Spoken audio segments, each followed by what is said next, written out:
Hello people, how are you? Hoje nós vamos ver nessa aula o passado dos verbos, como que nós formamos frases com o passado dos verbos em inglês, tá bom? O simple past, vamos lá. Então nós temos aqui a regra geral para o passado, nós acrescentamos ed em cada verbo na forma infinitiva dele. Então, independente da pessoa gramatical, né, eu, tu, ele, nós, vós, eles, em qualquer uma delas você vai acrescentar o ed e você terá ali o passado dos verbos regulares, tá bom? Então vamos a alguns exemplos para vocês entenderem isso. I work as a journalist, né, eu trabalho como uma jornalista. E aqui a gente tem o verbo work, que é o verbo trabalhar. Então, tanto faz eu colocar I work, you work, she, qualquer pessoa gramatical, no passado eu vou acrescentar o ed, tá? No passado nós não temos a diferenciação da terceira pessoa do singular como nós temos no presente, tá bom? É importante a gente frisar isso desde o início. Então, essa frase no passado ficou I worked as a journalist. Eu trabalhava, né, qualquer forma no passado, como jornalista. Então, no passado, o verbo work vai ser worked. Lembrando que essa é a forma dos verbos regulares. Então, todos os verbos regulares receberão ed em qualquer pessoa gramatical. Eu, tu, ele, nós, vós, eles. Ou seja, I, you, she, he, it, we, they. Em qualquer uma delas, você vai colocar o ed após o final, né, do verbo work, após o K, o ed, worked, ok? Existe também uma outra característica comum no inglês, a duplicação da última consoante. Um verbo como o verbo to stop, por exemplo, que é o verbo parar. Como que é a formação a escrita, né, desse verbo? Você tem TOP, são as últimas sílabas, né, dessa palavra. Então, esse TOP a gente caracteriza como uma consoante, uma vogal e uma consoante. Tá? Então, quando a gente tem essa formação, consoante, vogal, consoante, nós vamos dobrar a última consoante e acrescentar o ed, tá? Parece complicado, mas não é. É hiper simples. É só a gente prestar atenção. Então, nós temos a CVC, né? O que o inglês denomina de CVC, consoante, vogal, consoante. Quando nós tivermos essa formação, essa escrita nos verbos, a gente vai dobrar a última consoante e acrescentar o ed. Isso é regra para a língua inglesa, tá bom? Então, vamos ver nessa palavra, né, no verbo stop, o verbo parar. Então, você tem a última, que é o P, você dobra o P, vai ficar stopped com 2 P's, tá? Por que que teve essa duplicação da consoante P? Exatamente porque o verbo termina com TOP, consoante, que é o T, O, que é a vogal, e o P, que é o consoante. Então, CVC, consoante, vogal, consoante. Então, todo verbo que tiver essa estrutura, ele vai duplicar a última consoante e vai receber o ed após isto, tá? Então, como aqui no exemplo, stop, stopped, tá? E nós temos os verbos irregulares, tá? O que nós acabamos de explicar para vocês foram os verbos regulares. Ele vai receber o ed e temos ali a regrinha do CVC. E aqui a gente vai ver os verbos irregulares. Os verbos irregulares, pessoal, nós temos em todo o livro de inglês uma página no final mostrando os verbos irregulares principais, os mais usados, tá? Então, lá nessa listagem, traz para nós o português, né, uma lista de verbos mostrando a forma infinitiva, a forma no passado e uma terceira forma e a tradução dela. Então, nós vamos ver aqui alguns exemplos para a gente perceber por que eles são irregulares. O nome já fala, né? Irregular. Ele não vai ter a mesma escrita.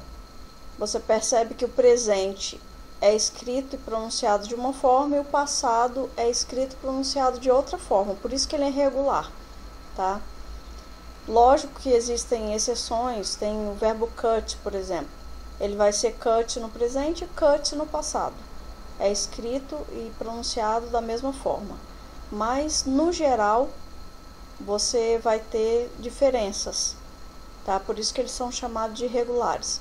E, de qualquer forma, é importante saber que, principalmente, ele é irregular porque ele não segue a regrinha geral do ED. Ele não recebe o ED no final, como nós vimos no início aí. Por isso que ele é irregular. Então, vamos ver alguns exemplos aqui. Verbo comprar, to buy. Então, to buy é a forma no infinitivo, que a tradução é comprar. Então, no passado, né, simple past, ele vai ser bought. Então, buy, presente, bought, passado. Percebam que é bem diferente e, principalmente, ele é diferente do verbo regular, que terminaria com ed. Né? Aqui, acabou o ed. Aqui são os verbos irregulares. To come, verbo vir, no simple past, nós temos o came, certo? Então, as diferenças estão aí, né? Bem nítidas. E eu coloquei uma tabelinha logo a seguir aqui com alguns exemplos. Como eu falei para vocês, a maioria dos livros, eles trazem para nós presente e passados irregulares no final das páginas, né? Então, aqui eu trouxe só alguns exemplos, porque são muitos. Então, nós vamos nos ater a passar para vocês só alguns exemplos, mas vocês encontram facilmente na internet a lista enorme de verbos irregulares. E aos poucos a gente vai memorizando isso no dia a dia, com o uso. Tá? Nós vamos usar e vamos perceber as diferenças que existem. Mas eu trouxe aqui para vocês apenas alguns exemplos da enorme lista que existe aí dos verbos irregulares, tá bom? Então, eu coloquei aqui, ó, to drink, drunk, drunk, beber. Então, a gente percebe o quê? Que o verbo beber, no infinitivo, é o drink. No passado, né, a gente tem uma forma e tem uma terceira forma que nós não vamos tocar nesse assunto agora, tá? Então, essa terceira coluna não faz parte do nosso estudo agora. A primeira é a forma infinitiva, que seria a forma normal como a gente lê, né, os verbos. E a segunda coluna é o verbo no passado, tá?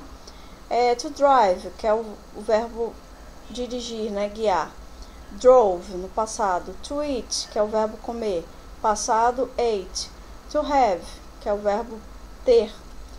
Passado, had. Então, a primeira e a segunda colunas que fazem parte do nosso estudo aqui. Tá? Então, a primeira é o infinitivo do verbo, é a forma normal, como ele está na tradução em português. E a segunda coluna é o passado dele. A gente percebe que existem diferenças aí. E percebam também que nenhuma delas é terminada com ed. Exatamente por isso que eles são irregulares. Tá bom? Agora nós vamos ver aqui como que nós fazemos perguntas com esses verbos no passado. No passado, gente, nós vamos aprender a expressão did. Nós vimos que no presente a gente usa do e does, que são, como eu falei para vocês lá, quando nós estudamos o presente simples, do e does não tem tradução.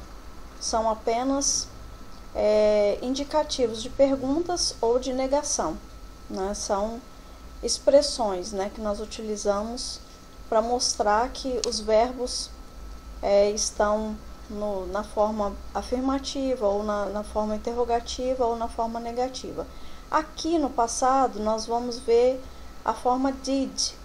Esse did indica exatamente o passado, tá? Toda vez que nós encontrarmos did, nós vamos identificar logo que o verbo está no passado ali.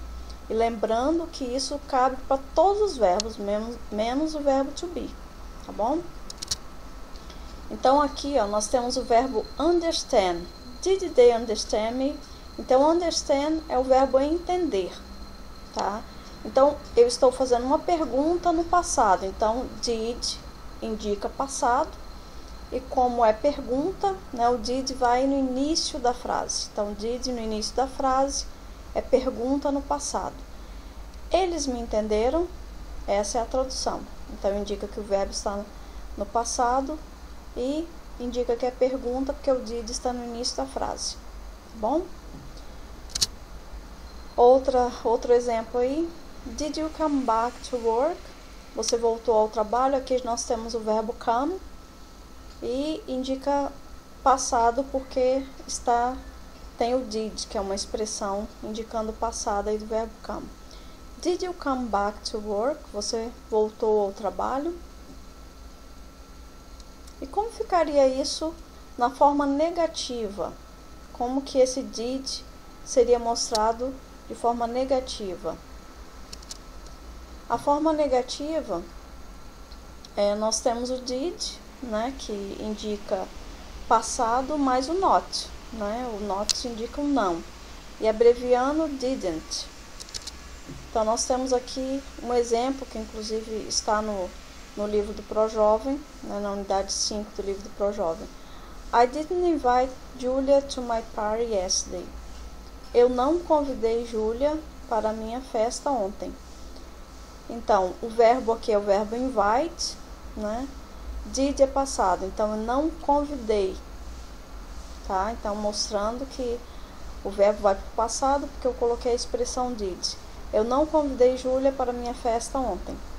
Então, fica super simples, tá? É só nós sabermos isso, que o did é usado para colocar o verbo, qualquer verbo, com exceção do verbo to be, na forma interrogativa ou negativa, tá? Sempre vai indicar isso.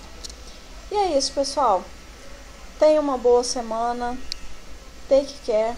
Se cuidem, né? Continue aí estudando que vocês vão chegar longe, tá bom? Bye bye. See you.